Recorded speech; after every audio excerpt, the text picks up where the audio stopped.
Si vous êtes nouveau sur la chaîne, n'oubliez pas de vous abonner et de liker la vidéo. On commence.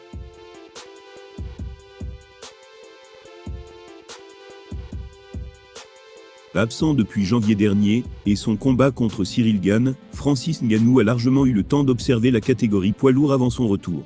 Il a visiblement été impressionné par un combattant en particulier, qu'il n'estime pas assez mis en avant par l'UFC. Et si le futur prétendant à la ceinture était ce nom méconnu. Blessé au genou depuis bientôt un an, Francis Ngannou a eu le temps d'observer sa catégorie des poids lourds, et de faire un bilan complet des forces en présence.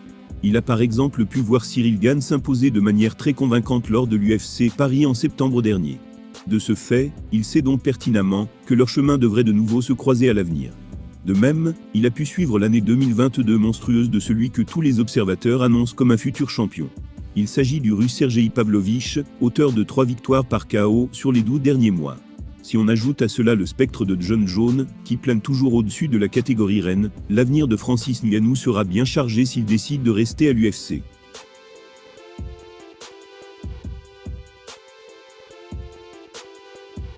Et parmi les potentiels adversaires qu'il a observés pendant son indisponibilité, il y en a un qu'il a déjà affronté et battu 2 fois. Mais pourtant, il le trouve pas assez estimé par rapport à son immense talent. C'est en tout cas ce qu'il a expliqué lors de son passage au micro de la radio Génération. D'ailleurs, ce combattant sous-coté pourrait bientôt monter dans l'octogone avec bon gamin.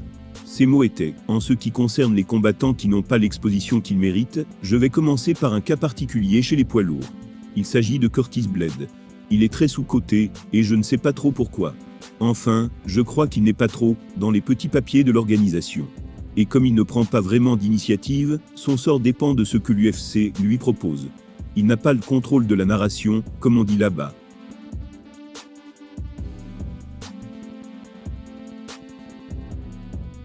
Si Francis Ngannou est le symbole de la puissance chez les poids lourds, Cyril Gane le symbole de la technique, Curtis Blade est peut-être celui de la finesse.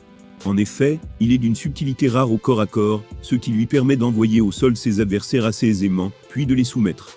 À 31 ans, il est déjà le recordman du nombre de takedowns dans l'histoire de la catégorie, c'est dire son aisance. Le problème c'est que ce style ne correspond pas forcément aux attentes des femmes.